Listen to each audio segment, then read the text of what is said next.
আমার বন্ধুগণ, মানুষ হতাশায় যেন না ভাঙে।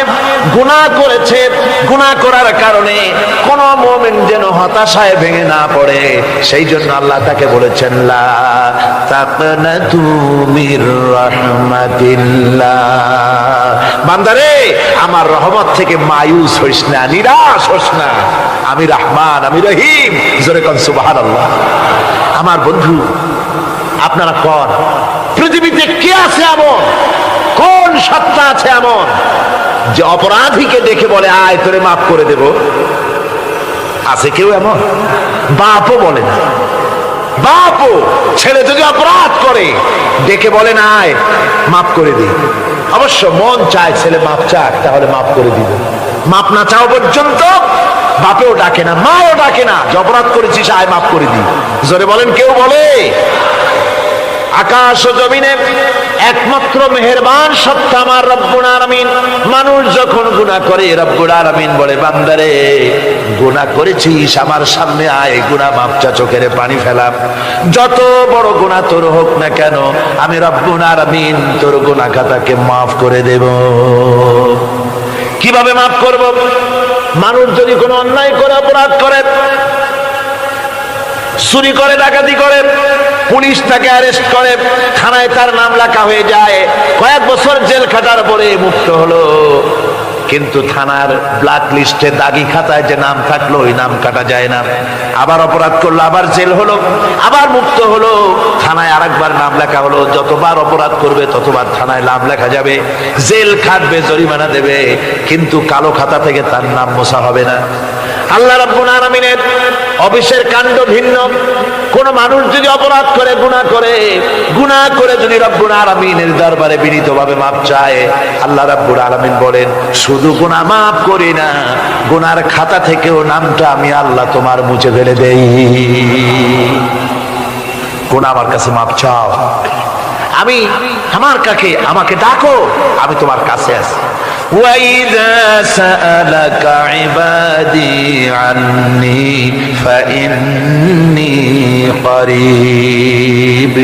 আল্লাহ পাক বলে বান্দা যখন আমাকে ডাকে আমি বান্দার একদম নিকটে, তার ঘাড়ের চাইতেও নিকটে। وَنَحْنُ أَقْرَبُ إِلَيْهِ مِنْ حَبْلِ الْوَرِيدِ। আমি আমার বান্দার সারা যে রবের উপরে তার মাথা, এর থেকেও আমি আমার বান্দার বেশি নিকটে। সুবহানাল্লাহ পড়ে। আমি তোমার কাছে, আমার কাছে মাপ চাও, যত বড় গুনাহ হোক। ওয়াকালা রাব্বুকুম উদউনি আস্তাজিব লাকুম। তোমার প্রভু তোমাকে ডেকে বলেছে আমাকে ডাকো, আমি মাফ করে দেব। সুবহানাল্লাহ। কত বড় কথা, আমাকে ডাকো, নিরাশ হয়েও না, হতাশ হয়েও না। আল্লাহর গজব বেশি না রহমত বেশি? আল্লাহর রহমত বেশি। হাদিসে কুদসির ভিতরে এসেছে, আল্লাহ পাক বলেছেন কোন বান্দা যদি আমার দিকে এক বিগত অগ্রসর হয়, আমার রহমত তার দিকে এক হাত এগিয়ে যায়। কোন বান্দা যদি আমার দিকে হেঁটে আসে, আমার রহমত তার দিকে দৌড়ে যায়। বান্দা যখন আল্লাহর দরবারে দুহাত উঁচু করে চোখের পানি ফেলে দেয়, মুসলিম শরীফের হাদিসের ভিতরে এসেছে গভীর রাত্রে, রাতের তৃতীয় অংশে আল্লাহ রাব্বুল আলামিন প্রথম আকাশে আসেন আর ডেকে বলেন পৃথিবীতে আছো নাকি কেউ গুনাহ করে জীবন বরবাদ করে দিয়েছো, আমার কাছে মাপ চাও।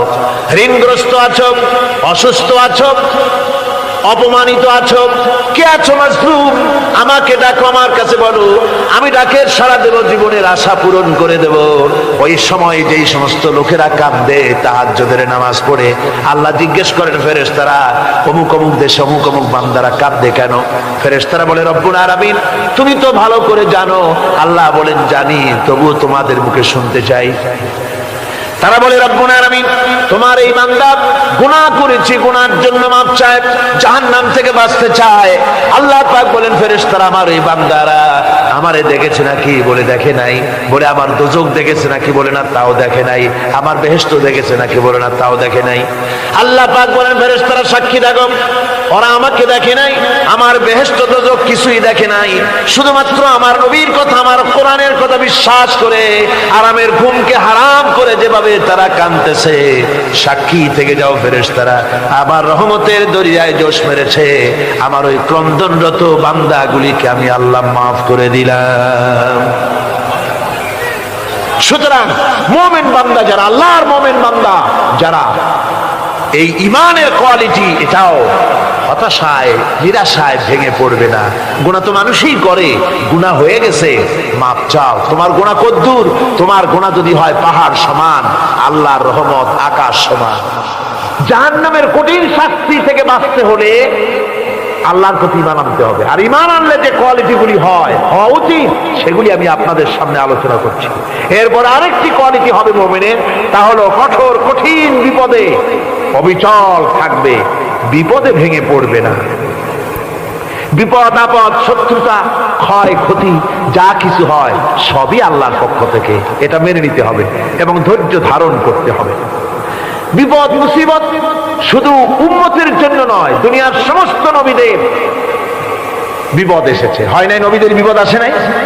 কোরআনে কারীম থেকে শুনুন, আল্লাহ রাব্বুল আলামিন বলেন, ওয়া কাযালিকা জাআলনা লিকুল্লি নাবিয়্যিন আদুওয়াম মিনাল মুজরিমিন। আল্লাহ পাক বলেন, এমনি করে আমি সকল নবীদের শত্রু বানিয়ে দিয়েছি সব পাপিষ্ঠ আর অপরাধ প্রবণ লোকদেরকে। প্রত্যেক যুগে নবীদের শত্রু ছিল, প্রত্যেক যুগে নবীদের কি ছিল?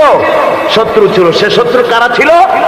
আল্লাহ পাক বলছেন নবীদের শত্রু ছিল পাপিষ্ঠ আর অপরাধ প্রবণ লোক, এরাই ছিল নবীদের দুশমন।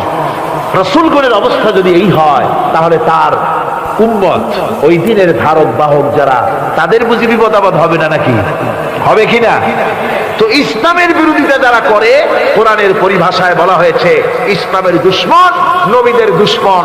দুনিয়ার সব পাপিষ্ঠ আর অপরাধ প্রবণ লোকেরাই ইসলামের দুশমন হয়, নবীদের দুশমন হয়। আজও দেখেন, আজও তাকিয়ে দেখেন, ইসলামী আন্দোলনের বিরোধিতা যারা করে তারা পাপিষ্ঠ চরিত্রের কিনা তাকায় দেখেন, খুঁজে দেখেন, সর্বত্র খুঁজে দেখুন, খুঁজে দেখুন। যারা ইসলামী আন্দোলনের বিরোধিতা করে, যারা ইসলামকে মিটিয়ে দেওয়ার চেষ্টা করতেছে, যারা ইসলামকে মৌলবাদ বলে, ইসলামকে সাম্প্রদায়িক বলে, কোরআনে কারীমের কথা কত স্পষ্ট যে নবীদের দুশমন হয়, ইসলামের দুশমন হয় মুজরিম লোকেরা, অপরাধ প্রবণ আর পাপিষ্ঠ লোকেরা। আজও আমরা দেখতে পাই এই শ্রেণীর লোকেরা পাপিষ্ঠ এবং সবচেয়ে সমাজের নিকৃষ্ট ধরনের চরিত্রহীন লোক। নামাজ নাই। আপনি খুঁজে দেখেন ইসলামী আন্দোলনের বিরোধিতা যারা করছে, যারা নেতৃত্ব দিচ্ছে, নামাজ নাই, রোজা নাই, চরিত্র নাই, হজ নাই, যাকাত নাই, মদ, জুয়া, জেনা, ব্যভিচার ইত্যাদিতে লিপ্ত। চেহারা দেখলে ছেলেপেলেরা 2 গ্লাস পানি খায় ভর ছোটে। কথা ঠিক কিনা কর? এই হলো অবস্থা। মারে কেন? মুমিনদেরকে, পয়গম্বরদেরকে, সাহাবীদেরকে এবং ঈমানদারদেরকে মারে কেন? তার কারণ হচ্ছে আল্লাহ রাব্বুল আলামিন বলেছেন, ওয়া মা নাকামু মিনহুম ইল্লা আইয়ুমিনু বিল্লাহিল আজিজিল হামিদ। কাফিররা ঈমানদার লোকদেরকে অন্য কোন অপরাধী নির্যাতন চালায় না, নির্যাতন চালায় শুধু এই কারণে যেহেতু মুমিন লোকেরা পরাক্রমশালী, আল্লাহ রাব্বুল আলামিনের দ্বীনকে কায়েম করতে চায়, তার উপরে ঈমান এনেছে, এই কারণেই তারা মারে। ঠিক কিনা কর? যুগে যুগে নবীদের উপরে, সাহাবীদের উপরে যে অত্যাচার হয়েছে, সে অত্যাচার এই কারণেই হয়েছে, অন্য কোনো কারণে নয়। এই কঠিন বিপদে অবিচলতা এবং ধৈর্যের দৃষ্টান্ত নবীগণ পেশ করেছেন পৃথিবীর বুকে। আমরা দেখেছি ইব্রাহিম আলাইহিস সালামকে আগুনে ফালানো হয়েছে, আছে না কোরআন শরীফে? আমি কিন্তু গল্প করতেছি না, সব কোরআনের কথা। কিসের কথা? ইব্রাহিম আলাইহিস সালামকে আগুনে ফালানো হচ্ছে। অপরাধ কি? অপরাধ হচ্ছে হযরত ইব্রাহিম আলাইহিস সালাম দাওয়াত দিয়েছেন, লা ইলাহা ইল্লাল্লাহ। জোরে পড়েন, লা ইলাহা ইল্লাল্লাহ, লা ইলাহা, লা ইলাহা ইল্লাল্লাহ মুহাম্মাদুর রাসূলুল্লাহ। হযরত ইব্রাহিম আলাইহিস সালাম দ্বীনের দাওয়াত দিয়েছেন, এক আল্লাহর দাওয়াত দিয়েছেন, ঈমানের দাওয়াত দিয়েছেন। আর কোন অপরাধ ছিল না। নমরুদ সহ্য করতে পারলো না। কোরআনে কারীমের মধ্যে সব কথাগুলি আল্লাহ পাক এই জন্য বিধৃত করেছেন, এই জন্য কোরআনে কারীমের মধ্যে সব কথা উঠায় দিয়েছেন, যাতে করে মুমিনেরা বিপদ আসলে পরে যেন ঘাবড়ে না যায়। ইব্রাহিম আলাইহিস সালামকে আগুনে ফেলানো হচ্ছে, ফেরেশতা বলছে ইব্রাহিম তোমারে আগুনে ফেলায় দেওয়া হতেছে, আমার কাছে সাহায্য চাও, আমার কাছে ক্ষমতা আছে, আগুনগুলো উঠাইয়া নমরুদের বংশ জ্বালায় দেব। হযরত ইব্রাহিম ফেরেশতার কাছে সাহায্য চাইছিলেন নাকি? তিনি বললেন ফেরেশতা তোমার কাছে সাহায্য কেন চাইব? আমি তো এমন কোন অন্ধ আল্লাহর ইবাদত করি না যেই অন্ধ স্রষ্টা তার গোলামের দুঃখ দুর্দশা না দেখেন, আমি তোমার কাছে সাহায্য চাইব না। হযরত ইব্রাহিম আলাইহিস সালাম পাশ করলেন। কি বলেন, পাশ করছেন না? ঈমানের পরীক্ষায় পাশ। আগুনের মধ্যে হযরত ইব্রাহিমকে যখন ফেলানো হচ্ছে, রব্বুল আলামিন আগুনের প্রতি নোটিশ করে দিলেন, ইয়া নারু কুনি বারদাও ওয়া সালামান আলা ইব্রাহিম। আগুন আমার ইব্রাহিমের জন্য শান্তিদায়ক, ঠান্ডা হয়ে যা। এখন কি আর আগুনের বাপের ক্ষমতা আছে ইব্রাহিমের পোড়ানো? আর ক্ষমতা নাই। আমার বন্ধুগণ, ইব্রাহিম আগুনের ভিতরে আরামে বসা আছেন, আর ওদিকে নমরুদ বসে বসে দেখতেছে দূর থেকে। ইব্রাহিম তো জ্বলে না, গায়ের মধ্যে আগুন জ্বলে গেল। ডাক দিয়া কয়, আগুন তোর হলো কি? কেন জ্বালাইতে পারিস না আমার দুশমন রে? হলোটা কি তোর? তোর কি জ্বালানো শক্তি বন্ধ হয়ে গেল নাকি? আগুনের ভিতর থেকে জবাব এলো, নমরুদ রে আমার ভিতরে জ্বালানো শক্তি আছে কি নাই যদি প্রমাণ করতে চাও, টেস্ট করতে চাও, তুই নিজে আয়, তোরে শুদ্ধ তামাম দুনিয়া জ্বালাই দিতে পারি, ইব্রাহিমের এক গাছা পশমও জ্বালাই দিতে পারি না। তার কারণ হচ্ছে আমি হচ্ছি মাখলুক, আল্লাহ হচ্ছেন খালিক। আল্লাহ আমাকে বলেছেন না জ্বালাতে, তুমি হাজার বার বললেও আমি ইব্রাহিমকে জ্বালাইতে পারবো না। কোরআনে কারিমে ঘটনা বলে মুমিনদেরকে সাহস দেওয়া হচ্ছে, মুমিনেরা দ্বীনের কাজ করতে গিয়ে বিপদ আবাজ আসবে, ঈমানের দাবি হলো বিপদ আসবে, আর বিপদ আসলে ঘাবড়ায় যেও না, মুসিবতে পড়ে চিন্তায় পেরেশানে হয়রান হয়ে যেও না।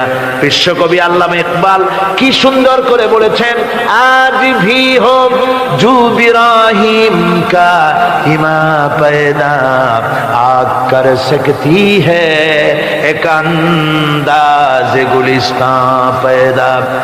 ইব্রাহিমের ঈমান যদি আজিও কোথাও হয় বিদ্যমান, করতে পারেন অগ্নিকুণ্ডে খুবসুরত এক গুলিস্তান। আজও যদি আগুনের ভিতরে কোন নমরুদ কোন ইব্রাহিমকে যদি ফেলে দেয়, আল্লাহ রাব্বুল আলামিন আজও আগুনকে ফুলের বাগান বানায়া দিবেন। সুবহানাল্লাহ। ভয় পাওয়ার কারণ নাই, চিন্তা করার কোনো কারণ নাই। আমার বন্ধুগণ, হযরতে হুদ আলাইহিস সালামকে যখন সমাজের লোকেরা, রাষ্ট্রের লোকেরা ঘিরে ফেলে দিল, সমাজ শক্তি, রাষ্ট্র শক্তি যখন তাকে ঘিরে ফেলে দিল, ষড়যন্ত্রের পাহাড় করে দিল, তারে মেরে ফেলে দিবে, হযরত হুদ দেশ থেকে পালায় গেলেন না, ভয় পেলেন না।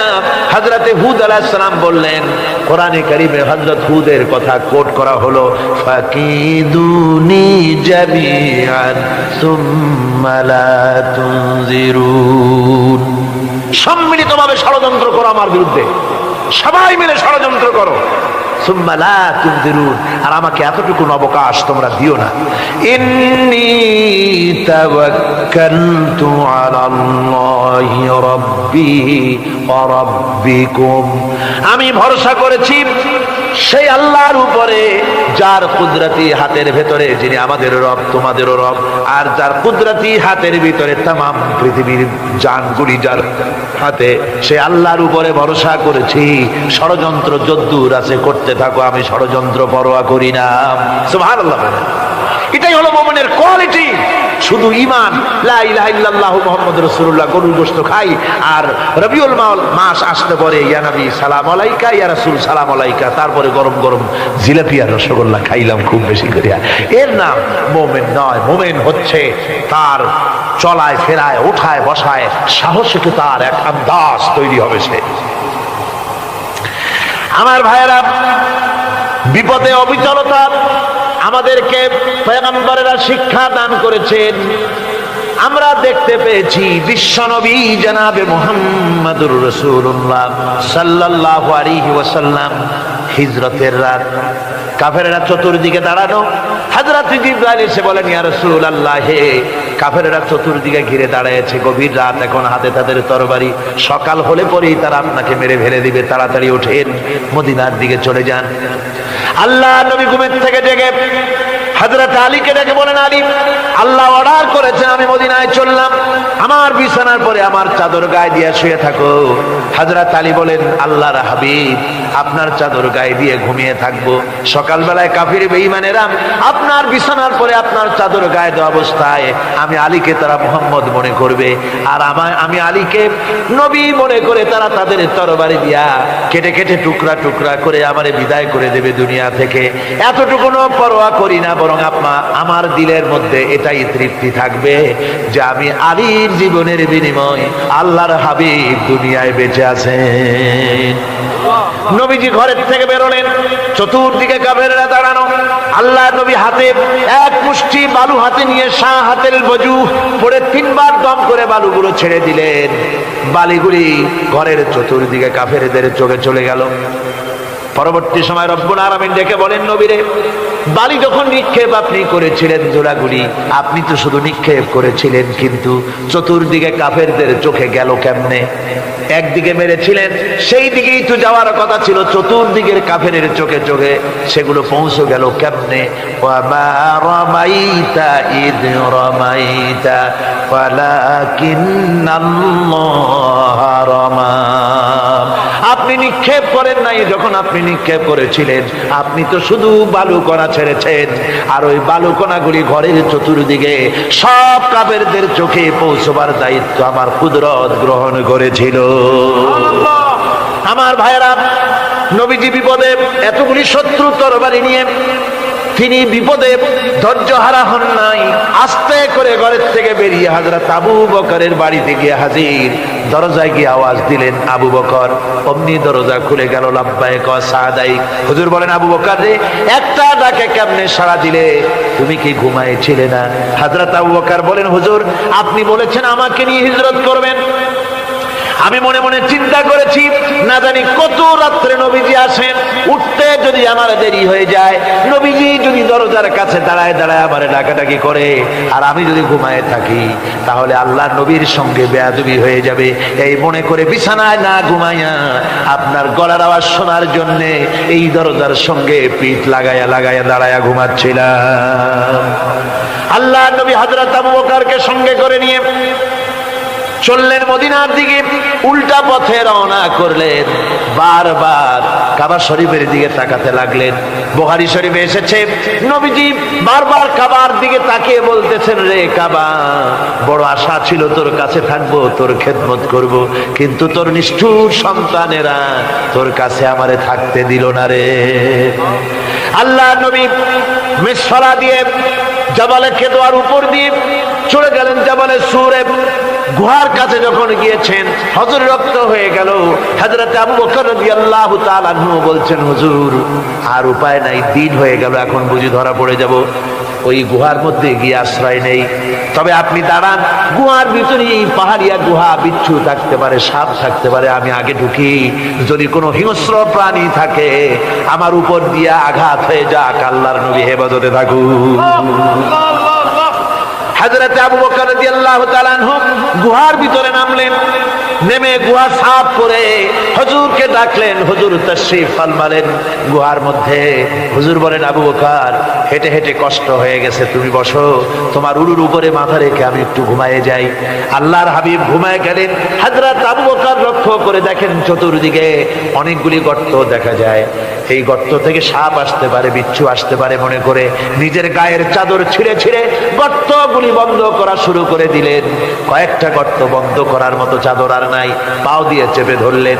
এক পাহাড়িয়া বিষধর সাপ বেরোবার জন্য চেষ্টা করে বেরোবার পথ খুঁজে নিয়ে পেয়ে হযরত আবু বকরের পায়ের উপরে দংশন করেছে। বিষের যন্ত্রণায় হযরত আবু বকরের চোখ থেকে পানি দরদর করে পড়ছে। রাসূলুল্লাহর ঘুম ভেঙে গেল। আল্লাহর নবী তাকে বলেন, আবু বকর, চোখে পানি কেন? বাড়ির কথা বুঝি মনে পড়ে গেছে? হযরত আবু বকর বলেন, ইয়া রাসূলুল্লাহ, আল্লাহর নামে কসম করে বলি, যেই দিন আমি ঈমান এনেছি ওই দিন থেকে আমার মা বাপ, আমার কোলে আমার সন্তান, আমার স্ত্রী, আমার জায়গা তুমি ঘর বাড়ি, এমনকি আমার নিজের আত্মার চাইতে হুজুর আপনারে ভালোবাসি বেশি। তাহলে কাঁদো কেন? হযরত আবু বকর বলেন, হুজুর, বাড়ির জন্য কাঁদি না, ছেলে পেলের জন্য কাঁদি না, সাপে দংশন করেছে, যন্ত্রণায় কাঁদতেছি। আল্লাহ নবী সঙ্গে সঙ্গে মুখ থেকে থুতু বার করে যন্ত্রণার জায়গায় লাগাই দিলেন। সঙ্গে সঙ্গে যন্ত্রণা বন্ধ হয়ে গেল। হুজুর বললেন, আবু বকর, প্রথম যখন তোমার এই আঘাত করেছিল সাপে, আমাকে কেন তাড়াতাড়ি বলো নাই? এতক্ষণ তো তোমার কষ্ট হতো না। হযরত আবু বকর বলেন, ইয়া রাসূলুল্লাহ, ওটা তো সাপে কাটার যন্ত্রণা, ওই যন্ত্রণায় আমার রক্ত জ্বলতেছে, যন্ত্রণায় যন্ত্রণায় আমার কলেজাটা যদি ফেটেও যেত। আল্লাহর হাবিব আরাম ফরমাচ্ছিলেন, আমি তাকে আরামে বিঘ্ন ঘটাতে পারতাম না।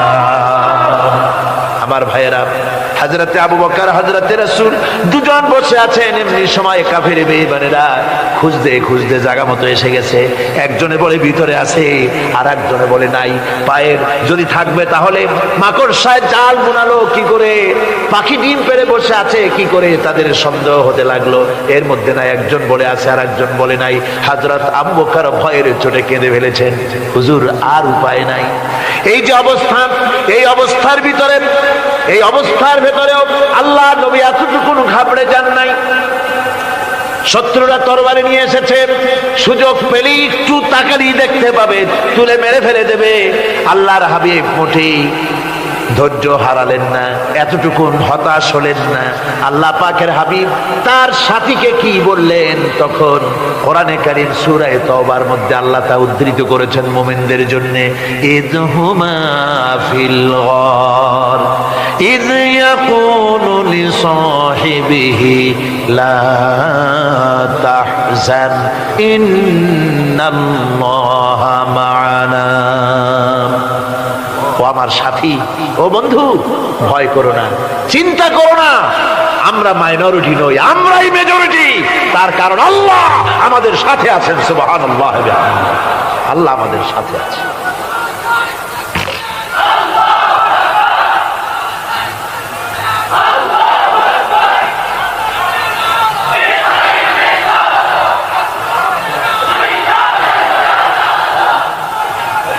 আমার বন্ধুগণ, কোরআনে কারীমে রব্বুল আলামিন বলেন, ফাআনজালাল্লাহু সাকিনাতাহু আলাইহি ওয়া আইয়াদাহু বিজুনুদিন লাম তারাওহা।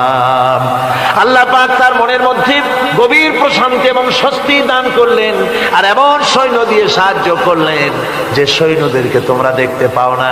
এভাবে করে রব্বুল আলামিন মুমিনদের বিপদে আপদে মুসিবতে সব সময় আল্লাহ পাক মুসলমানদেরকে সাহায্য করেছেন। জোরে বলেন সুবহানাল্লাহ। মুমিনদের সাহায্যকারী আল্লাহ। তাই ইসলামী আন্দোলনের সাথে যারা আছে, যারা কর্মী, যারা নেতা, যারা মুমিন, যারা ঈমানদার, মেঘের মতো প্রচন্ড কালো মেঘ হয়ে চতুর্দিক থেকে অন্ধকারের মতো সে এসেছে বিপদ। কোন বিপদ না, আল্লাহ পাক সাহায্যকারী। কে সাহায্যকারী? জোরে বলেন, সাহায্যকারী কে? আল্লাহ সুবহানাহু ওয়া তাআলা, তিনি সাহায্যকারী, ভয় নাই। আল্লাহ পাকের উপর ঈমান আনলে পরে কলিজার ভিতরে দুর্জয় সাহসের সৃষ্টি হয়ে যায়, কোনো ভয় অন্তঃকরণে তার থাকে না। আল্লাহ পাক সাহায্য করেন। আর আল্লাহর উপরে ঈমান আনলে পরে রব্বুল আলামিন বলেছেন, ইয়া আইয়ুহাল্লাযীনা আমানু হাল আদুল্লুকুম আলা তিজারাতিন তুনজিকুম মিন আযাবিন আলীম। এমন একটা ব্যবসার কথা কি বলবো না, যে ব্যবসায় তোমাদেরকে জাহান্নামের আযাব থেকে বাঁচায় দেবে। তার প্রথম কাজই হলো আল্লাহর প্রতি ঈমান আনা। ঈমান আনলে পরে এই সমস্ত গুণ তৈরি হয়ে যায়। আর ঈমানে সবচাইতে উপকৃত হয় সমাজের লোকেরা, রাষ্ট্রের লোকেরা, পরিবারের লোকেরা, দেশের মানুষ উপকৃত হয় মুমিনদের দিয়ে ঈমানের কারণে। তার কারণ হলো একজন মুমিন, একজন ব্যক্তি যখন ইমানদার হয়, মুমিন হয়ে যায়, আল্লাহর প্রতি যখন প্রগাঢ় বিশ্বাস তার এসে যায়, তখন সেই ব্যক্তি নৈতিকতার মান তার বেড়ে যায়। জোরে বলেন সুবহানাল্লাহ। নৈতিক চরিত্রের উপরে সে প্রতিষ্ঠিত হয়, সে মিথ্যা বলতে সাহস পায় না। মুমিন ব্যক্তি মিথ্যা বলতে সাহস পায় না। কেন পায় না? মিথ্যা বলতে সাহস পায় না, ঠকাতে সাহস পায় না, ওজনে কম দিতে সাহস পায় না, শয়তানি বদমাশি করতে সাহস পায় না। তার কারণ হলো আল্লাহ পাক বলে দিয়েছেন, মুমিন কোরআনের ভিতরে পড়েছে, ইয ইয়াতালাক্কাল মুতালাক্কিয়ানি আনিল ইয়ামিনি ওয়া আনিশ শিমালি কাঈদ। দুজন নিয়ন্ত্রণকারী ফেরেশতা তোমার ডানে এবং বামে বসে বসে তোমাকে নিয়ন্ত্রণ করছে, কোথায় যাও কি করো এই ফেরেশতারা বসে বসে সব দেখতেছে। মা ইয়ালফিযু মিন কাওলিন ইল্লা লাদাইহি রাকীবুন আতীদ। মানুষ এমন কোন কথা বলে না যা ফেরেশতারা রেকর্ড না করে, সব রেকর্ড হয়ে যায়। তাই মুমিন ব্যক্তি দায়িত্বহীন কথা বলতে পারে না। মুমিন ব্যক্তির চরিত্র ভালো হয়ে যায়, সে যে কথা বলে বুঝে শুনে কথা বলে, সে যে ওয়াদা করে বুঝে শুনে ওয়াদা করে, যেহেতু সবকিছুর জবাব কিয়ামতে দিতে হবে। কোথায় দিতে হবে? কোথায় দিতে হবে? কিয়ামতে আল্লাহর দরবারে জবাব দিতে হবে। মহান আল্লাহ রাব্বুল আলামিন বলেছেন, ওয়ালাকাদ খালাকনাল ইনসানা ওয়া না'লামু মা তুওয়াসবিসু বিহি নাফসু। মানুষ সৃষ্টি করেছি আমি, তার অন্তঃকরণের ভিতরে ওয়াসওয়াসা কি হয় আমি জানি। এই জন্য মুমিনেরা মনের ভিতরে কোনো খারাপ কল্পনাও করতে পারে না। খারাপ কল্পনা করলেও তার হিসাব দেওয়া লাগবে আল্লাহর কাছে। কার কাছে? ওয়াইন তুবদু মিন আনফুসিকুম আও তুখফুহু ইউহাসিবুকুম বিহিল্লাহ। আল্লাহ বলেন, মনের মধ্যে যে সব কল্পনা করো তা প্রকাশ করো আর গোপন রাখো, ওইটার হিসাব নেব আমি আল্লাহ পাক। কিয়ামতের দিন আমার কাছে হিসাব দিতে হবে। বন্ধুগণ, এই জন্য মুমিন যারা, মুমিনদের চরিত্র প্রতিষ্ঠিত হয়, মুমিনদের ধারণা থাকে যেখানেই যাই না কেন, যেখানেই বসি না কেন, সেখানেই আল্লাহ, আল্লাহ ছাড়া কোনো জায়গা নাই। আছে নাকি? আছে। আল্লাহ পাক বলেন, মা ইয়াকুনু মিন নাজওয়া সালাসাতিন ইল্লা হুয়া রাবিউহুম। তোমরা যেখানে তিনজন মিলে পরামর্শ করো, মনে রেখো তিনজন নও, ওখানে চতুর্থ সত্তা আমি রব্বুল আলামিন তোমাদের কাছে আছি। সব শুনি আর দেখি, পাঁচজন যেখানে হও সেখানে আমি ষষ্ঠ। এর থেকে যদি কম হও, এর থেকে যদি বেশি হও, বান্দারে তুমি আছো যেখানে আমি আল্লাহ আছি সেখানে। উপায় নাই, সব জায়গায় আমি দেখতে পাচ্ছি। শুধু তাই নয়, রাত্রিবেলায় মানুষেরা গোপনে পরামর্শ করে, করে না? করে কিনা? রাতে রাতে পরামর্শ করে, এক জায়গায় বসে, হলের মধ্যে, পাহাড়ের মধ্যে, কোন জায়গায় বসে পরামর্শ করে। কি পরামর্শ? ইসলামী আন্দোলনের লোকদের মারবে, কোথায় তাদের ধরবে, কোথায় তাদের অত্যাচার করবে, এই সমস্ত পরামর্শ করে। আল্লাহ পাক বলছেন, শুনুন, আল্লাহ রাব্বুল আলামিন বলেন, ওয়া হুয়া মাআহুম ইয ইউবাইতুনা মা লা ইয়ারদা মিনাল কাউল ওয়া কানা আল্লাহু বিমা তা'মালুনা মুহিতা। আল্লাহ পাক বলেন, তিনি তো ঠিক সেই সময়ও তোমাদের কাছে থাকেন যখন তোমরা নিজেদের ঘরের মধ্যে বসে, কোন এক জায়গায় বসে আল্লাহর মর্জির খেলাফ পরামর্শ করো, আল্লাহ তখনও তোমাদের কাছে থাকেন। আল্লাহর ইহাতা থেকে, আল্লাহর কর্তৃত্ব থেকে বেরিয়ে যাওয়ার কোনো উপায় নাই। সুতরাং গোপনে বলেন, প্রকাশ্যে বলেন, যেভাবেই যা কিছু করা হোক না কেন, আল্লাহর কাছে আমাদের সমস্ত অপরাধগুলি ধরা হয়ে যায়। আর এটাই হচ্ছে ঈমানের সীমা পরিসীমা। তিলকা হুদুদাল্লাহ ফালা তা'তাদুহা। তিলকা হুদুদুল্লাহ, এটাই হচ্ছে আল্লাহর সীমানা। ঈমানের এই সীমারেখা বজায় রেখে, ঈমানের উপরে মজবুত করে কোনো ব্যক্তি, পরিবার, সমাজ, রাষ্ট্র যদি তৈরি হয়, তাহলে সেই সমাজেই শান্তি আসে, সেই সমাজেই আরাম আসে, সেই রাষ্ট্র শান্তিপূর্ণ হয়, সেখানে দিন কায়েম হয়, মানুষ সুখ সমৃদ্ধি খুঁজে পায়।